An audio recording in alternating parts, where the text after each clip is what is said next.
الحمد لله الذي هدانا لهذا وما كنا لنهتدي لولا أن هدانا الله والصلاة والسلام على أشرف رسل الله وعلى آله وأصحابه الفائزين برضا الله. أما بعد، أعوذ بالله من الشيطان الرجيم. بسم الله الرحمن الرحيم. وما من دابة في الأرض ولا طائر يطير بجناحيه إلا أمم أمثالكم ما فرطنا في الكتاب من شيء ثم إلى ربهم يحشرون.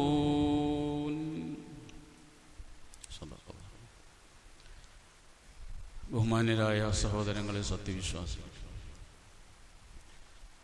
കാരുണ്യവാനായ പടച്ച തമ്പുരാൻ നമ്മിൽ നിന്ന് വന്നുപോയ എല്ലാ ചെറുതും വലുതുമായ തെറ്റുകുറ്റങ്ങളും പുറത്തു മാപ്പാക്കി തിരുമാറാകട്ടെ. ബാക്കിയുള്ള ആയുസ്സിൽ അള്ളാഹുവിൻ്റെ വിധിവിലക്കുകൾ അനുസരിച്ച് ജീവിക്കാനും അവസാനം ഈമാനോടുകൂടി ലോകത്തോട് വിട പറയാനും അള്ളാഹു നമ്മെ എല്ലാവരെയും അനുഗ്രഹിക്കുമാറാകട്ടെ. നമ്മിൽ നിന്ന് മൺമറഞ്ഞു പോയ നമ്മുടെ മാതാപിതാക്കൾ, നമ്മുടെ ബന്ധുമിത്രാദികൾ, നമുക്ക് വേണ്ടപ്പെട്ട എല്ലാവർക്കും അള്ളാഹുവിൻ്റെ ജന്നാത്തുൽ ഫിർദൗസിൽ ഇടം നൽകി അനുഗ്രഹിക്കുമാറാകട്ടെ. രോഗം കൊണ്ട് പ്രയാസപ്പെടുന്ന എല്ലാവർക്കും അള്ളാഹു പരിപൂർണമായ ശിഫ നസീബാക്കുമാറാകട്ടെ. കടം കൊണ്ട് ബുദ്ധിമുട്ടുന്നവർക്ക് അള്ളാഹു കടം വീട്ടാനുള്ള മാർഗങ്ങൾ എളുപ്പമാക്കി കൊടുക്കുമാറാകട്ടെ. ലോകത്ത് പ്രയാസപ്പെടുന്ന മനുഷ്യർ, യുദ്ധക്കെടുതിയുടെ പേരിലും മറ്റും ബുദ്ധിമുട്ടുന്ന ആളുകൾ, എല്ലാവർക്കും അള്ളാഹു ആശ്വാസവും സമാധാനവും നൽകി അനുഗ്രഹിക്കുമാറാകട്ടെ. പരിശുദ്ധ ഹജ്ജ് കർമ്മം നിർവഹിച്ച ഹാജിമാർ അള്ളാഹു വരെ സുരക്ഷിതരായി അവരുടെ നാടുകളിലേക്ക്, വീടുകളിലേക്ക് എത്തിക്കുമാറാകട്ടെ. യുദ്ധത്തിന്റെ നിഴലിൽ ഇപ്പോഴും ലോകത്ത് പശ്ചിമേഷ്യയിൽ നിലനിൽക്കുന്നുണ്ട്. അള്ളാഹു യുദ്ധകുതിയന്മാരായ ഇസ്രായേലിനെയും അമേരിക്കയും അള്ളാഹു എന്നേക്കുമായി പരാജയപ്പെടുത്തുമാറാകട്ടെ.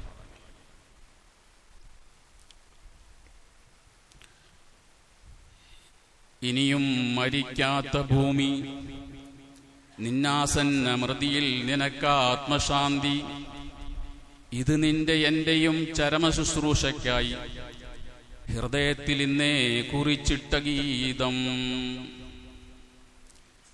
കേരളത്തിന്റെ മഹാനായ കവി ONV കുറുപ്പ്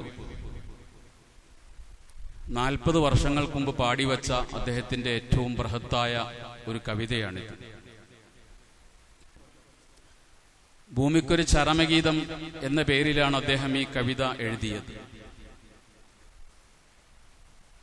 ഭൂമി മരിക്കാറായി എന്നാണ് 40 വർഷം മുമ്പ് ONV പറഞ്ഞു വെച്ചത്. അതിനുശേഷം 40 വർഷം കൂടി പിന്നിടുമ്പോൾ ONV എന്ന് പറഞ്ഞു വെച്ച കാര്യങ്ങൾ യാഥാർത്ഥ്യമാണ് എന്നതിലേക്കാണ് നമ്മുടെ ഭൂമിയുടെ അവസ്ഥകൾ നീങ്ങിക്കൊണ്ടിരിക്കുന്നത്. 1972 സ്വീഡന്റെ തലസ്ഥാനമായ സ്റ്റോക്ക്ഹോമിൽ വെച്ച് ഐക്യരാഷ്ട്രസഭ അതിന്റെ ബൃഹത്തായ ഒരു ഉച്ചകോടി സംഘടിപ്പിച്ചത്. ആ സ്റ്റോക്ക്ഹോം ഉച്ചകോടിയിലാണ് ഭൂമിയുടെ പരിസ്ഥിതി നേരിടുന്ന അതിഗുരുതരമായ മാലിന്യ പ്രശ്നത്തെക്കുറിച്ച് ചർച്ച നടന്നത്.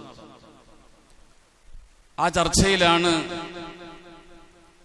പരിസ്ഥിതി സംരക്ഷിക്കേണ്ടതിന്റെ ആവശ്യകതയെക്കുറിച്ച് മനുഷ്യരെ ബോധ്യപ്പെടുത്താൻ വേണ്ടി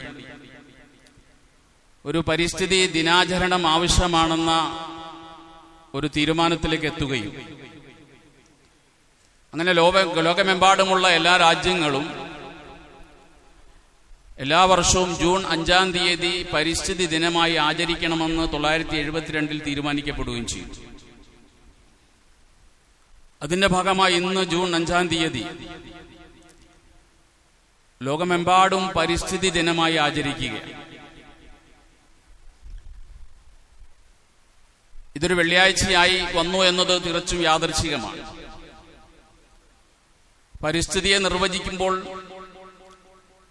ഭൂമിയിലുള്ള ജീവജാലങ്ങൾ തമ്മിലും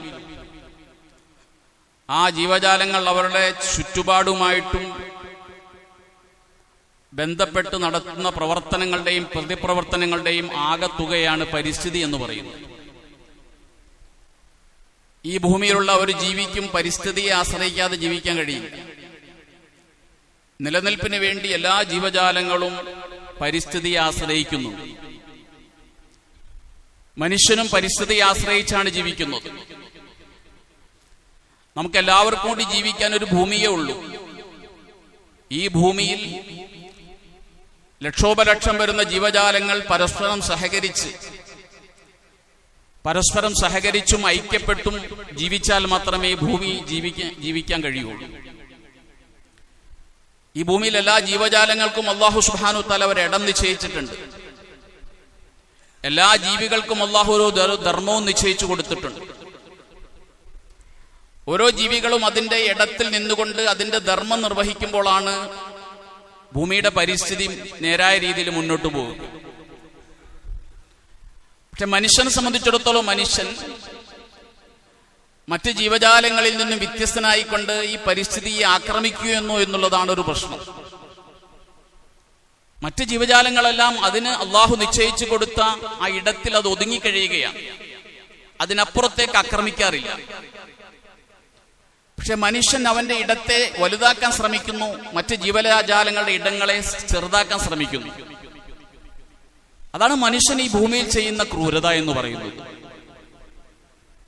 അതുകൊണ്ടാണ് നമ്മൾ വന്യജീവി ആക്രമണങ്ങൾ കേരളത്തിലൊരു തുടർക്കഥയായി മാറുകയാണ്. കഴിഞ്ഞ ദിവസവും ഒരാള് ആനയുടെ ചവിട്ടേറ്റ് മരിക്കുന്നുണ്ട്. എന്താണ് ഇവിടെ യഥാർത്ഥത്തിൽ സംഭവിക്കുന്നത്? അല്ലാഹു സുബ്ഹാനഹു വ തആല വന്യജീവികൾക്ക് കൊടുത്തിരിക്കുന്ന ഇടമാണ് വനമെന്ന് പറയുന്നത്. കാട് വന്യജീവികളുടേതാണ്, നാട് മനുഷ്യന്റേതാണ്. പക്ഷെ ആർത്തി പൂണ്ട മനുഷ്യൻ അവന്റെ ഇടം വികസിപ്പിക്കാൻ വേണ്ടി ശ്രമിച്ചു. കാടുകളിലേക്ക് അവൻ കയറുകയാണ്. വന്യജീവികളുടെ ആവാസ വ്യവസ്ഥയെ ഇവൻ തകർത്തപ്പോൾ, വന്യജീവികൾക്ക് അവിടെ ഭക്ഷണം ലഭിക്കാതെ വന്നപ്പോൾ, വേണ്ടത്ര വെള്ളം ലഭിക്കാതെ വന്നപ്പോൾ വന്യജീവികൾ നാടിറങ്ങാൻ തുടങ്ങി, മനുഷ്യനെ ആക്രമിക്കാൻ തുടങ്ങി. സത്യത്തിൽ ഇവിടെ കുറ്റക്കാരൻ, തെറ്റുകാരൻ മനുഷ്യനാണ്. അവന്റെ ഇടത്തിൽ ഒതുങ്ങിയില്ല എന്നുള്ളതാണ് മനുഷ്യൻ ചെയ്ത തെറ്റെന്ന് പറയുന്നത്. വിശുദ്ധ ഖുർആൻ വളരെ വ്യക്തമായൊരു കാര്യം നമ്മളോട് പ്രഖ്യാപിക്കുന്നുണ്ട്. മനുഷ്യരെ, ഈ ഭൂമിയുടെ അവകാശികൾ നിങ്ങൾ മാത്രമല്ല. ഭൂമി നിങ്ങളുടേത് മാത്രമാണെന്ന് നിങ്ങൾ ചിന്തിക്കരുത്. വമാ മിൻ ദാബത്തിൻ ഫിൽ അർളി, ഈ ഭൂമിയിലൂടെ ഇഴഞ്ഞു നടക്കുന്ന ഒരു ജീവജാലങ്ങളുമില്ല. വലാ ത്വാഇരി യതീറു ബിജനാഹൈഹി, ആകാശത്തിലൂടെ പറന്നു നടക്കുന്ന പറവകൾ, പക്ഷികൾ. ഇല്ലാ ഉമമുൻ അംസാലുക്കും, നിങ്ങളെ പോലുള്ളൊരു സമൂഹങ്ങളാണ്, സമുദായങ്ങളാണ്. നിങ്ങൾ മാത്രമല്ല സമുദായം എന്ന് പറയുന്നത്. ഇവിടെയുള്ള പക്ഷികളും പ്രാണികളും പറവകളും മൃഗങ്ങളൊക്കെ ഓരോരോ സമുദായങ്ങളാണ്. അവർക്കെല്ലാവർക്കും വേണ്ടിയാണ് ഞാൻ ഈ ഭൂമിയെ സംവിധാനിച്ചിരിക്കുന്നത്. മാ ഫറത്നാ ഫിൽ കിതാബി മിൻ ഷൈഇൻ, ഞാൻ ഈ ഖുർആനിൽ ഒന്നും പറയാതെ പോയിട്ടില്ല. ഈ ഭൂമി മനുഷ്യരുടേതു മാത്രമല്ല സർവ്വ ജീവജാലങ്ങളുടേതുമാണെന്നൊരു വസ്തുത പറഞ്ഞു വെച്ചിട്ട് പടച്ചോൻ പറയുകയാണ്, ഞാൻ ഈ ഗ്രന്ഥത്തിൽ ഒന്നും പറയാതെ പോയിട്ടില്ല. ആ കാര്യവും ഞാൻ ഈ ഗ്രന്ഥത്തിൽ പറഞ്ഞിട്ടുണ്ട്. സുമ്മ ഇലാ റബ്ബിഹിം യുഹ്ശറൂൻ, ഈ ജീവജാലങ്ങളെല്ലാം റബ്ബിന്റെ അടുക്കിലേക്ക് മടക്കപ്പെടും. എല്ലാ ജീവികളും നാളെ മഹ്ശറയിൽ വരും, മനുഷ്യൻ മാത്രമല്ല. മനുഷ്യന് മാത്രമേ സ്വർഗവും നരകവും ഉള്ളൂ. പക്ഷെ എല്ലാ ജീവജാലങ്ങളും നാളെ മഹ്ശറയിൽ വരും. ആ മഹ്ശറയിൽ ഈ മനുഷ്യൻ ഈ പ്രകൃതിയോട് ചെയ്ത, ഈ ജീവജാലങ്ങളോട് ചെയ്ത ക്രൂരതയെ കുറിച്ച് നാളെ പരാതി പറയും. അതുകൊണ്ട് കൃത്യമായി പടച്ച തമ്പുരാൻ ഈ വിഷയം നമ്മെ ഉണർത്തുന്നുണ്ട്. നാം മാത്രമാണ് ഭൂമിയുടെ അവകാശികൾ എന്നുള്ള തെറ്റിദ്ധാരണ നമ്മൾ തിരുത്തണം. എല്ലാ ജീവജാലങ്ങൾക്കും വേണ്ടിയുള്ളതാണ് ഈ ഭൂമി, ഈ പരിസ്ഥിതി എന്ന് പറയുന്നത്. ഭൂമിയിൽ എന്തെല്ലാം ജീവജാലങ്ങളുണ്ടോ, ചെറുതാകട്ടെ വലുതാകട്ടെ, പടച്ച തമ്പുരാൻ അതിനെ സൃഷ്ടിച്ചിരിക്കുന്നത് മനുഷ്യന് വേണ്ടിയാണ്. ഭൂമിയിലുള്ളതെല്ലാം ഖലഖലക്കും മാ ഫിൽ അർളി ജമിയ, ഈ ഭൂമിയിലുള്ളതെല്ലാം മനുഷ്യരെ നിങ്ങൾക്ക് വേണ്ടിയാണ് ഞാൻ പടച്ചിരിക്കുന്നത്. അതുകൊണ്ടാണ് ഇമാം ജാഹിദ് പറഞ്ഞത്, നിങ്ങൾ ഏതൊരു ചെറിയ ജീവിയെ കാണുമ്പോഴും അതിനെ നിങ്ങൾ നികൃഷ്ടതയോടെ കാണരുത്, അതിനെ നിങ്ങൾ കുറ്റബോധത്തോടെ നോക്കരുത്. അതെല്ലാം ഈ ഭൂമിയുടെ അത്യന്താപേക്ഷിതമായ ഈ ഭൂമിയുടെ നിലനിൽപ്പിന് ആവശ്യമാണ്. വിശുദ്ധ ഖുർആൻ എന്തെല്ലാം ജീവികളെ കുറിച്ചാണ് ചർച്ച ചെയ്തത്? പട്ടിയെക്കുറിച്ച്, ചെലന്തിയെക്കുറിച്ച്, തേനീച്ചയെക്കുറിച്ച്, തവളയെക്കുറിച്ച്, പേനിനെ കുറിച്ച് ഒക്കെ ഖുർആൻ പറയുന്നു. ഇതെല്ലാം ഓരോരോ സമുദായങ്ങളാണ്. ഇതെല്ലാം ഈ ഭൂമിലോകത്തിന്റെ ശരിയായ നിലനിൽപ്പിന് ആവശ്യമാണ്. ചെലന്തി നമുക്ക് കാണുമ്പോൾ വളരെ ദുർബലമായ ഒരു ജീവിയാണ് ചെലന്തി എന്ന് പറയുന്നത്. ചെലന്തി വലയെ ഖുർആൻ ഉപമിച്ചതും അങ്ങനെയാണ്. പക്ഷെ ഒരു ചെലന്തി അതിന്റെ ജീവിതകാലം, ഒരു വർഷം അത് 3 മില്യൺ റാത്തൽ ജീവികളെ, പ്രാണികളെയാണ് ഒരു ചെലന്തി തിന്നു തീർക്കുന്നത്. 3 മില്യൺ റാത്തൽ പ്രാണികളെ ഒരു വർഷം കൊണ്ട് ഒരു ചെലന്തി തിന്നും. അപ്പൊ ഈ ചെലന്തി ഇത് ഭക്ഷിച്ചില്ലെങ്കിൽ എന്താണ് ഉണ്ടാകുക? ഈ ഭൂമി ലോകം പ്രാണികളെ കൊണ്ട് നിറയും. അപ്പൊ ചെലന്തികളെ അള്ളാഹു സൃഷ്ടിച്ചത് ഈ പ്രാണികളെ തിന്ന് ഒരു വർഷം 3 ലക്ഷം റാത്തൽ ചെലന്തി ഈ പ്രാണികളെ തിന്നുകൊണ്ട്, ഒരു ചെലന്തി തന്നെ തിന്നുകൊണ്ട് പ്രാണികളുടെ ഈ എണ്ണത്തെ ക്രമീകരിക്കുകയാണ് ചെയ്യുന്നത്. അത് വെറുതെയല്ല അള്ളാഹു ചെലന്തിയെ സൃഷ്ടിച്ചത്. നമുക്കറിയാം, മണ്ണിരകൾ, പുഴുക്കൾ. കൃഷി ചെയ്യുന്ന പാടത്ത് പോയി നമ്മളൊരു മണ്ണാകട്ട എടുത്തു പൊക്കിയാൽ അതിനിടയിൽ എത്രയോ മണ്ണിരകൾ ഉണ്ടാകും. 1 ഏക്കർ കൃഷിഭൂമിയിൽ 5000 മണ്ണിര ഉണ്ടാകുമെന്നാണ് പഠനങ്ങൾ പറയുന്നത്. എന്താണ് ഈ മണ്ണിര ചെയ്യുന്ന ദൗത്യം? മണ്ണിൽ കാണുന്ന പുഴുക്കളും മണ്ണിരകളും അത് ആ മണ്ണിൽ സൃഷ്ടിക്കുന്ന ഒരു ചാലുണ്ട്. ഈ ചാലുകൾ അവിടെ വളർന്നു വരുന്ന സസ്യങ്ങൾക്ക് വേരോട്ടത്തിന് സഹായകമാണ്. അപ്പൊ മനുഷ്യന് ഏതെങ്കിലും രീതിയിൽ ഈ ഭൂമി ലോകത്തുള്ള സകല ജീവജാലങ്ങളും മനുഷ്യന് പ്രയോജനം ചെയ്യുന്നുണ്ട്. ഒന്നും ഈ ഭൂമി ലോകത്ത് അള്ളാഹു വെറുതെ സൃഷ്ടിച്ചിട്ടില്ല. അതുകൊണ്ടാണ് ഉമർ ബിൻ ഖത്താബ് റളിയല്ലാഹു അൻഹു ചരിത്രത്തിൽ കാണാം, ഫുഖിദൽ ജറാദു ഫീ സനത്തിൻ മിൻ സിനി ഉമർ അല്ലത്തി തൂഫിയ ഫീഹ. ഉമർ റളിയല്ലാഹുവിന്റെ ഖിലാഫത്ത് ഏറ്റെടുത്ത് അദ്ദേഹം വഫാത്തായ വർഷം മദീനയിലെങ്ങും വെട്ടുകിളിയെ കാണാതായി. വെട്ടുകിളിയെ എങ്ങും കാണുന്നില്ല. അറേബ്യയുടെ ഭരണാധികാരി ഉമർ ബിൻ ഖലീഫിനെ ഉമർ റളിയല്ലാഹു അൻഹു ഫഹ്തമ്മ ബിദാലിക ഹമ്മൻ ശദീദാന, വല്ലാത്ത ദുഃഖത്തിലായി. വെട്ടുകിളിയെ കാണാതായപ്പോൾ അറേബ്യയിലെ ഖലീഫയ്ക്ക് വിഷമമായി, വല്ലാത്ത വിഷമമായി. ഉടനെ അദ്ദേഹം യമനി ഷാമി 3 സംഘത്തെ അദ്ദേഹം യാത്രയാക്കി. ഒരു സംഘത്തെ യമനിലേക്ക് വിട്ടു, ഒരു സംഘത്തെ ഇറാഖിലേക്ക് വിട്ടു, ഒരു സംഘത്തെ ഷാമിലേക്ക് വിട്ടു. എന്തിനാണ്? അവിടെ എങ്ങാനും വെട്ടുകിളി ഉണ്ടോ എന്ന് അന്വേഷിക്കാൻ വേണ്ടി. അറേബ്യയുടെ ഭരണാധികാരി 3 നിവേദക സംഘത്തെ വിടുകയാണ് 3 രാജ്യത്തേക്ക്, അവിടെ വെട്ടുകിളി ഉണ്ടോ എന്ന് അന്വേഷിക്കാൻ വേണ്ടി. ഈ 3 സംഘം 3 പ്രദേശത്ത് പോയി. അങ്ങനെ യമനിലേക്ക് വിട്ട സംഘം തിരിച്ചു വന്നു. അദ്ദേഹത്തിന്റെ കയ്യിൽ കുറച്ച് വെട്ടുകിളികൾ ഉണ്ടായിരുന്നു. ഖലീഫയുടെ മുന്നിൽ കൊണ്ടുപോയി അതിങ്ങനെ കുടഞ്ഞിട്ടു. അപ്പോൾ അല്ലാഹു അക്ബർ, ഉമർ റളിയല്ലാഹു ഉറക്കെ വിളിച്ചു പറഞ്ഞു, പടച്ചോൻ വലിയവനാണ്, അല്ലാഹു വലിയവനാണ്. എന്തിനാണ് ഈ അറേബ്യ ഭരിക്കുന്ന ഖലീഫ വെട്ടുകിളിയെ കാണാതെ നമ്മൾ അസ്വസ്ഥനാകുന്നത്? എന്തിനാണ് അദ്ദേഹം അതിനുവേണ്ടി ഒരു നിവേദക സംഘത്തെ 3 രാജ്യങ്ങളിലേക്ക് അയക്കുന്നത്? യമനിൽ നിന്ന് വന്ന സംഘം വെട്ടുകിളിയെ ഉമറിന്റെ മുന്നിൽ കുടഞ്ഞിട്ടപ്പോൾ ഉമർ എന്തിനാണ് തക്ബീർ ചൊല്ലിയത്? അവിടെ ഉമർ റളിയല്ലാഹു പറഞ്ഞൊരു വാക്കുണ്ട്, സമഅതു റസൂലുള്ളാഹി സ്വല്ലല്ലാഹു അലൈഹി വസല്ലം യഖൂലു, നബി സല്ലല്ലാഹു അലൈഹി വസല്ലം പറയുന്നതായി ഞാൻ കേട്ടിട്ടുണ്ട്, ഇന്നല്ലാഹു തആല ഖലഖ അൽഫ ഉമ്മ. അല്ലാഹു സുബ്ഹാനഹു വ തആല 1000 സമുദായങ്ങളെ സൃഷ്ടിച്ചിട്ടുണ്ട് ഈ ഭൂമിയിൽ. 1000 സമുദായങ്ങളെ. 600 ഫിൽ ബർരി വ 400 ഫിൽ ബഹരി വ 400 ഫിൽ ബർരി. 600 സമൂഹങ്ങളെ അല്ലാഹു സൃഷ്ടിച്ചത് കടലിലാണെങ്കിൽ 400 എണ്ണത്തെ അല്ലാഹു സൃഷ്ടിച്ചത് കരയിലാണ്. ഇങ്ങനെ 1000 സമുദായത്തെയാണ് അല്ലാഹു ആകെ സൃഷ്ടിച്ചിട്ടുള്ളത്. ഈ സമുദായങ്ങളിൽ ആദ്യം നശിക്കുന്നത് അൽ ജറാദു, വെട്ടുകിളിയായിരിക്കും എന്ന് റസൂൽ സല്ലല്ലാഹു അലൈഹി വസല്ലം പറയുന്നത് ഞാൻ കേട്ടിട്ടുണ്ട്. വെട്ടുകിളിയായിരിക്കും ആദ്യം വംശനാശം സംഭവിക്കുന്നത്. വെട്ടുകിളിക്കായിരിക്കും.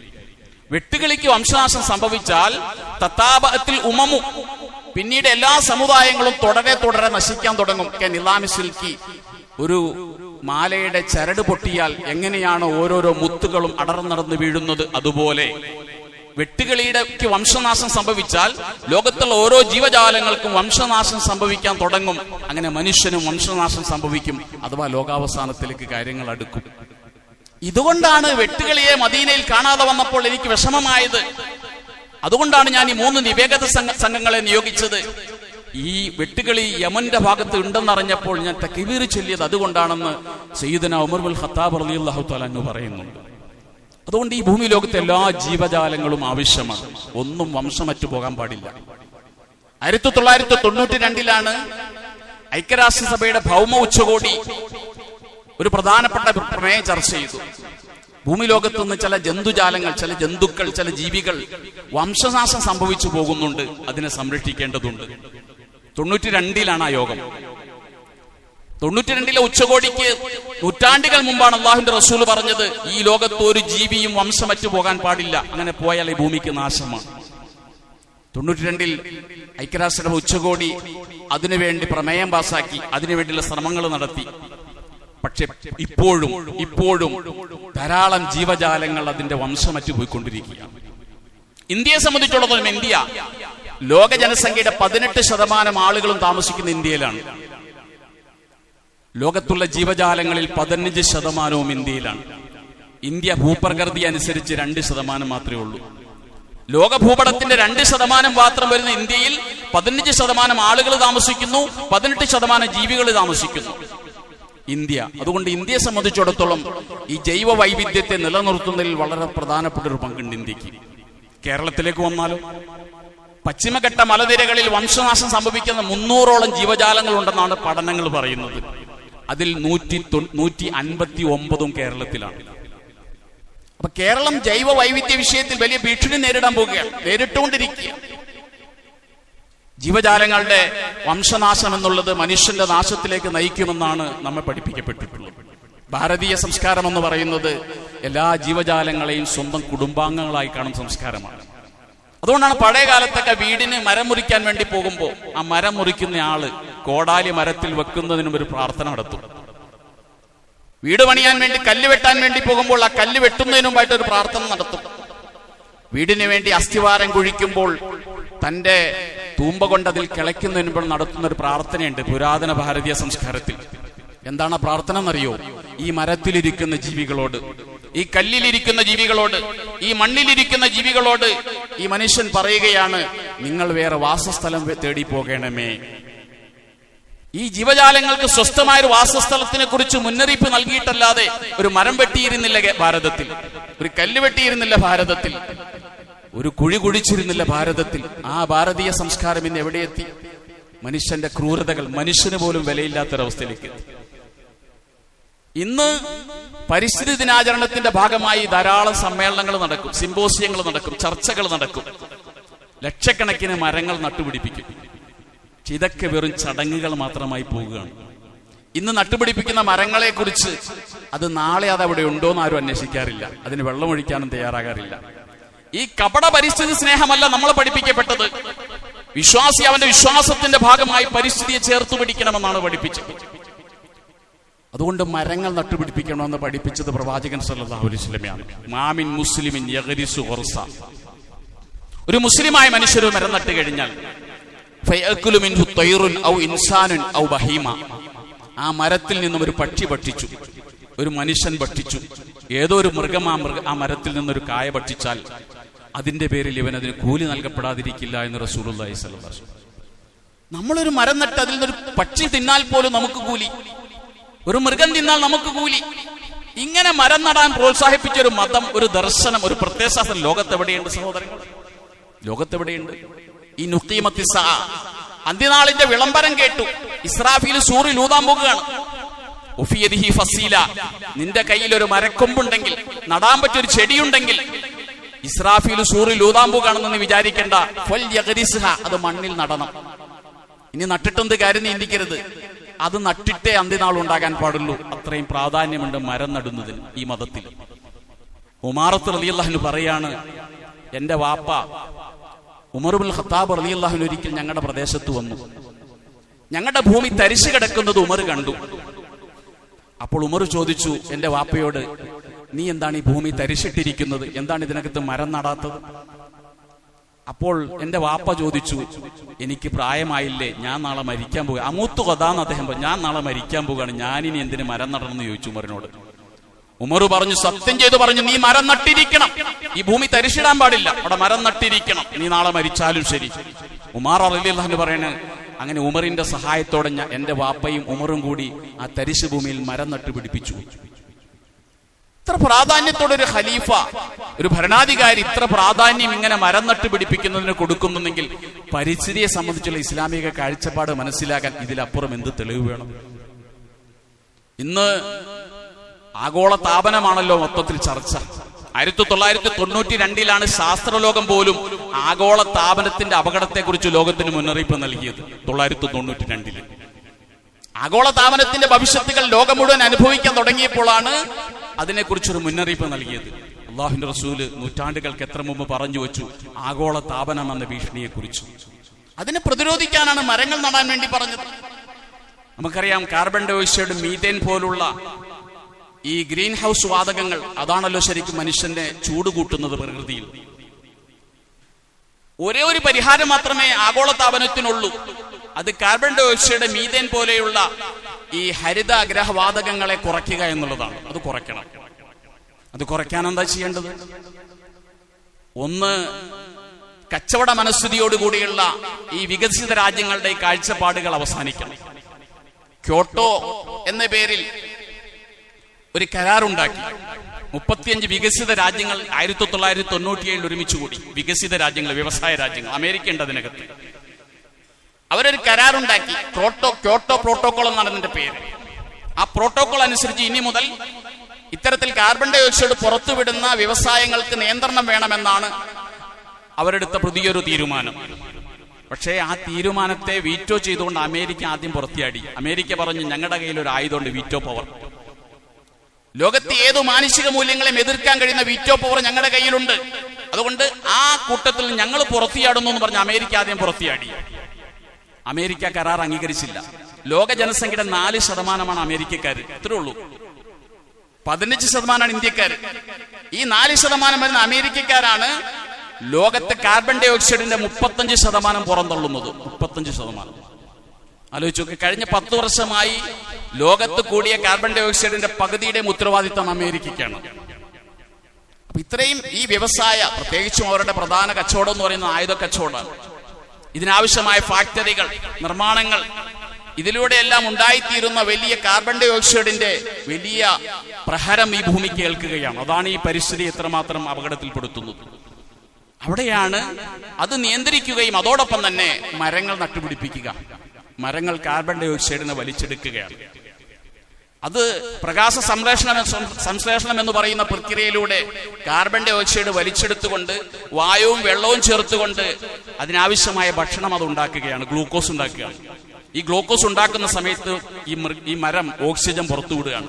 ഈ ഓക്സിജൻ നമുക്ക് ലഭിക്കുകയാണ്. 100-120 കിലോ ഓക്സിജനാണ് ഒരു സാധാരണ വളർച്ചയെത്തിയ ഒരു മരം ഒരു വർഷം പുറത്തുവിടുക എന്ന് പറഞ്ഞാൽ ഒരു മനുഷ്യന് 2 മനുഷ്യർക്ക് ഒരു വർഷം ശ്വസിക്കാൻ ആവശ്യമായ ഓക്സിജൻ ഒരു മരത്തിൽ നിന്ന് കിട്ടുമെന്നാണ് കണക്ക്, ശാസ്ത്രത്തിന്റെ കണക്ക്. ഒന്ന് ആലോചിച്ച്, ഒരു മരം നട്ടാലുള്ള ഗുണമാണ് ഈ പറയുന്നത്. ഇതൊന്നും ശാസ്ത്രീയമായി തെളിയിക്കപ്പെടുന്നതിന് മുമ്പാണ് റസൂലുള്ളാഹി സ്വല്ലല്ലാഹു അലൈഹി വസല്ലം മരം നടണമെന്ന് നമ്മളോട് പറയുന്നത്. സത്യത്തിൽ ഇന്ന് നമ്മൾ എന്താ ചെയ്യുന്നത്? നാം ഈ ഭൂമിയെ കുറച്ച് കൊന്നുകൊണ്ടിരിക്കുകയാണ്. നാം എല്ലാവരും കൊലപാതകികളാണ്. നാം കൊന്നത് ആരെയാണെന്ന് അറിയുമോ? ഈ ഭൂമിയാണ്. ഈ പരിസ്ഥിതി നമ്മൾ കൊന്നുകൊണ്ടിരിക്കുകയാണ്. അറിഞ്ഞോ അറിയാതെയോ നമുക്ക് ഓരോരുത്തർക്കും ഇതിനകത്ത് പങ്കിട്ട്. ഇപ്പോ ക്രോക്കോച്ച് ജനതാ പാർട്ടി എന്ന പേരിൽ ഭാരതത്തിലൊരു പുതിയ സാങ്കല്പിക പാർട്ടി ഉടലെടുത്തിട്ടുണ്ട്. അതിന്റെ കാരണക്കാരൻ സുപ്രീം കോടതി ചീഫ് ജസ്റ്റിസ്, അദ്ദേഹത്തിന്റെ ഒരു പരാമർശമാണ്. 2 പരാമർശമാണ് അദ്ദേഹം നടത്തിയത് വിവാദമായത്. ഒന്ന്, ക്രോക്കോച്ച് ജനതാ പാർട്ടിയുടെ ഉത്ഭവത്തിന് കാരണമായെന്നാണെങ്കിൽ മറ്റൊന്ന് ഗുജറാത്തിലെ ഒരു തുറമുഖ വികസനവുമായി ബന്ധപ്പെട്ട ഒരു വികസനത്തിനെതിരെ ഒരു ഹർജി നൽകി സുപ്രീം കോടതിയിൽ. കഴിഞ്ഞ മാസം നടന്നൊരു സംഭവമാണ്. ആ വികസനം പരിസ്ഥിതിയെ ബാധിക്കുമെന്ന് പറഞ്ഞുകൊണ്ട് ധാരാളം ആളുകൾ സുപ്രീം കോടതിയിൽ ഹർജി നൽകി. ആ ഹർജി പരിഗണിക്കവെയാണ് സുപ്രീം കോടതി ചീഫ് ജസ്റ്റിസ് സൂര്യകാന്ത് പറഞ്ഞത് ഇത് പരിസ്ഥിതി ആക്ടിവിസമാണ് എന്ന് വാക്കാൽ അദ്ദേഹം പറയുന്നുണ്ട്. ഈ പരിസ്ഥിതി എന്ന് പറയുന്നത് മനുഷ്യരുടെ മുഴുവനുമാണ്. ഈ പരിസ്ഥിതിയുടെ മേലുള്ള വികസനങ്ങൾ മനുഷ്യർക്ക് ഉപകാരം ചെയ്യാത്തതാണെങ്കിൽ, ഭൂമിക്ക് അപകടം ചെയ്യുന്നതാണെങ്കിൽ അതിനെ നിയന്ത്രിക്കാനും അത് വേണ്ടെന്ന് പറയാനുള്ള അവകാശം മനുഷ്യർക്കുണ്ട്. പക്ഷെ അന്ന് കോടതി ചീഫ് ജസ്റ്റിസ് ചോദിച്ചത് ഈ പരിസ്ഥിതിവാദിക്കാർ എതിർക്കാത്ത എന്ത് പുരോഗതിയാണ് ഈ രാജ്യത്തുണ്ടായിട്ടുള്ളതെന്ന് ചോദിച്ചു. എന്ന് പറഞ്ഞാൽ എന്തിനെ നിങ്ങൾ എതിർക്കും?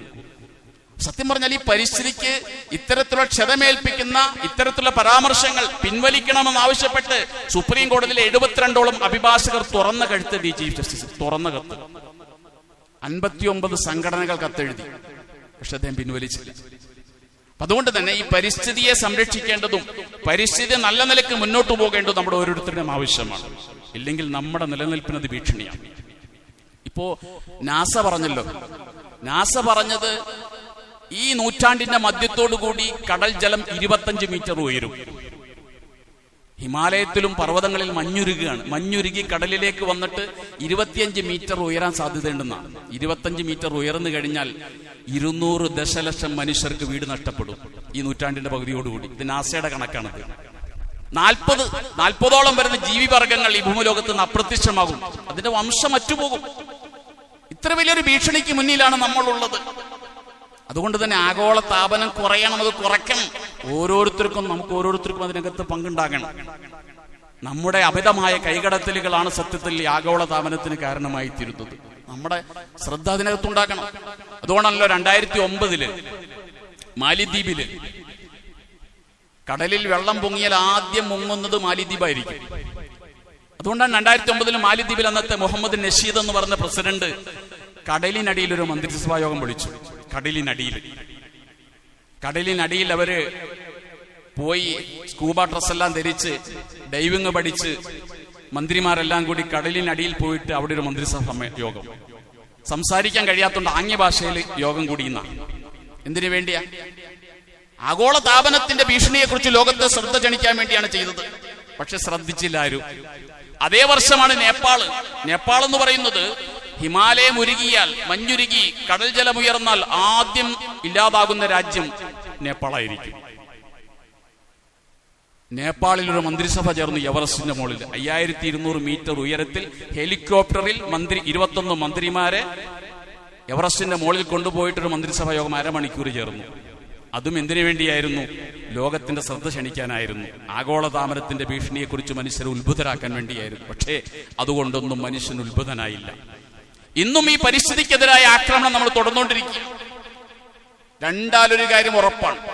ഒന്നിരിക്കൽ കടൽ ജലം ഉയർന്നുകൊണ്ട് ധാരാളം ഗ്രാമങ്ങൾ നഷ്ടപ്പെടും. ഈ കഴിഞ്ഞ മെയ് മാസത്തിൽ ലോകത്ത് അത്യുഷ്ണം അനുഭവപ്പെട്ടു. ഏറ്റവും കൂടുതൽ ഉഷ്ണം അനുഭവപ്പെട്ട 50 നഗരങ്ങൾ ഇന്ത്യയിലാണ്. അപ്പൊ ഇന്ത്യയിലാണ് പൊതുവെ ചൂട് കൂടി വരുന്നത്. അതുകൊണ്ട് തന്നെ ഒന്നിരിക്കൽ ഉണ്ടാകാൻ പോകുന്നത് ഒരുപാട് നാടുകൾ നഷ്ടപ്പെടും. ഒരുപാട് നാടുകൾ വെള്ളത്തിനടിയിലാകും. ദശലക്ഷക്കണക്കിന് മനുഷ്യരുടെ പാർപ്പിടവും ജീവിതവും നഷ്ടപ്പെടും. അതാണ് സംഭവിക്കാനിരിക്കുന്ന ഒരു കാര്യം. അല്ലെങ്കിൽ സംഭവിക്കാനിരിക്കുന്നത് അതിശക്തമായ ജലദൗർലഭ്യം ലോകത്ത് അനുഭവപ്പെടും. വലിയ ജലദൗർലഭ്യം വരും. അള്ളാഹുവിന്റെ റസൂൽ ആ വിഷയം മുന്നറിയിപ്പ് നൽകുന്നുണ്ട്. എങ്ങനെയാണ് ഈ ഭൂമി അവസാനിക്കുക എന്നത് സംബന്ധിച്ച് ചർച്ചയിൽ റസൂൽ സ്വല്ലല്ലാഹു അലൈഹി വസല്ലം പറയുന്നുണ്ട്. ഓരോ പ്രദേശത്തു നിന്നും ഭൂമി നശിക്കാൻ തുടങ്ങും. ഓരോ നാട് എങ്ങനെ നശിക്കുമെന്ന് പോലും പ്രവാചകൻ പറയുന്നുണ്ട്. ആ ഹദീസിൽ ഇങ്ങനെ നമുക്ക് കാണാൻ കഴിയും. ഈജിപ്തിന്റെ നാശം നൈൽ നദി വറ്റിയിട്ടായിരിക്കും. വഖറാബു മിസ്ര മിൻ ജഫാഫിൻ നൈലി എന്നാണ് ഹദീസ്. ഈജിപ്ത് നശിക്കുന്നത് നൈൽ നദി വറ്റിയിട്ടായിരിക്കും. നൈൽ നദി എന്ന് പറയുന്നത് ഈ ഭൂമിയിൽ ഏറ്റവും നീളം കൂടിയ നദിയാണ് നൈൽ നദി. 6650 കിലോമീറ്റർ ദൂരമുള്ള നദിയാണ് നൈൽ. നൈൽ നദിയുടെ ഉത്ഭവം എവിടെയാണെന്ന് കണ്ടുപിടിക്കാൻ വേണ്ടി റോമൻ ചക്രവർത്തി നീറോ ശ്രമം നടത്തിയിട്ടുണ്ട്. പ്രമുഖ ചിന്തകനായ ടോളമി ശ്രമിച്ചിട്ടുണ്ട്. അവർക്ക് പോലും കൃത്യമായി ഇത് എവിടെ നിന്ന് ഉത്ഭവിക്കുന്നു എന്ന് പറയാൻ കഴിഞ്ഞില്ല. ഏതാണ്ട് ആഫ്രിക്കയുടെ മധ്യഭാഗത്ത് നൈൽ ഉത്ഭവിക്കുന്നു എന്നാണ് പറഞ്ഞത്. അത് അറ്റ്ലാന്റിക്കിൽ പോയിട്ട് ഇങ്ങനെ അവസാനിക്കുകയാണ്. 6650 കിലോമീറ്ററാണ് നൈലിന്റെ ദൂരം. ഈ നൈൽ നദിയിലെ വെള്ളം വറ്റിപ്പോകുമെന്ന് സഫീന റസൂലുള്ളാഹി. ആലോചിച്ചു. വലിയ ജലക്ഷാമം അനുഭവപ്പെടും. ആമസോൺ നദിയാണ് ഏറ്റവും കൂടുതൽ വെള്ളം ഭൂമിക്ക് നൽകുന്നത്. ഭൂമിയിലെ ആകെ നദീവെള്ളത്തിന്റെ 1/5 നൽകുന്ന ആമസോണാണ്. ഒരു സെക്കൻഡിൽ 2 ലക്ഷം ക്യൂബിക് മീറ്റർ വെള്ളമാണ് മെഡിറ്ററേനിയൻ കടലിലേക്ക് ആമസോൺ നദി തള്ളിവിടുന്നത്. എന്നാൽ നൈൽ നദിയാണ് ലോകത്തെ ഏറ്റവും നീളം കൂടിയ നദി. ഈ നദി പോലും വറ്റിപ്പോകുമെന്നും ശക്തമായ ജലദൗർലഭ്യം ഭൂമിയിൽ അനുഭവപ്പെടുമെന്നും അങ്ങനെ ഈജിപ്ത് നശിക്കുമെന്നും റസൂലുള്ളാഹി സ്വല്ലല്ലാഹു അലൈഹി വസല്ലം പറയുന്നുണ്ട്. തബരിയ തടാകത്തെക്കുറിച്ച് റസൂൽ പറയുന്നുണ്ട്. ഇസ്രായേലിന്റെ വടക്ക് ഭാഗത്തുള്ള 166 ചതുരശ്ര കിലോമീറ്റർ വിസ്തൃതമായ ശുദ്ധവെള്ളമുള്ള ഒരു തടാകമാണ് തബരിയ തടാകം. തബരിയ തടാകത്തിൽ ഒരു തുള്ളി വെള്ളമില്ലാതാകും. അന്ത്യനാളിൽ വെള്ളം പറ്റും. ഓരോ നാടിന്റെ നാശത്തെക്കുറിച്ച് മദീന നശിക്കും. ഇന്നത്തെ മദീന നശിക്കും. മദീനയുടെ നാശം മിനൽ ജൂഇ, വിശപ്പിനാലായിരിക്കും. വിശ്വസിക്കാൻ കഴിയൂ? ലോകത്തുള്ള എല്ലാ ഭക്ഷണങ്ങളും കിട്ടുന്ന നഗരമാണ് മദീന. ഏതാണ്ട് 500 ചതുരശ്ര കിലോമീറ്റർ വിസ്തൃതമായ 15 ലക്ഷം മനുഷ്യന്മാർ ഇന്ന് താമസിക്കുന്ന പ്രദേശമാണ് മദീന. ആ മദീന വിശപ്പിന്റെ പേരിൽ നശിച്ചു പോകും.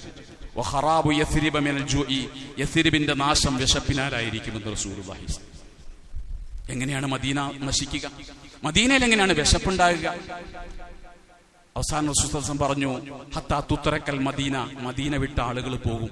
മദീനയിൽ ആളുകൾ താമസിക്കാനുണ്ടാവില്ല, മദീനയിൽ ആളുകൾ താമസിക്കില്ല, മദീനയിൽ താമസക്കാർ കുറഞ്ഞു വരും. പ്രസിദ്ധനായ സൗദി യൂണിവേഴ്സിറ്റിയിലെ സൗദി യൂണിവേഴ്സിറ്റിയിലെ ഒരു പ്രൊഫസർ ഉണ്ട്, അരീഫി എന്ന പേരിൽ അറിയപ്പെടുന്ന മുഹമ്മദ് അബ്ദുറഹ്മാൻ അരീഫി. അദ്ദേഹത്തിന്റെ ഒരു ഗ്രന്ഥമുണ്ട് അന്ത്യനാളിന്റെ അടയാളങ്ങളെ കുറിച്ച്.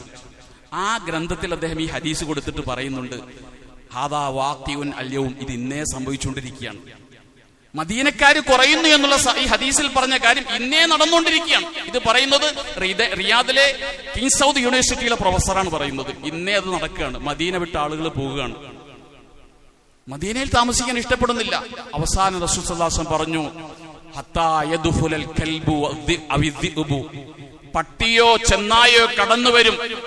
അള്ളാഹുവിന്റെ റസൂലിന്റെ പള്ളിയിലേക്ക് പട്ടി കടന്നു വരും, ചെന്നായ കടന്നു വരും. ഫയബൂലു അലാ ബഅലി സിവാരിൽ മസ്ജിദി ഔ അലൽ മിമ്പരി, മദീന പള്ളിയുടെ തൂണിന്റെ അരികിൽ ഇരുന്നു കൊണ്ടോ മദീന പള്ളിയുടെ മിമ്പറിൽ കയറിയിട്ടോ പട്ടി മൂത്രമൊഴിക്കുന്ന കാലം വരും. അള്ളാഹു കാത്തിരക്ഷിക്കട്ടെ.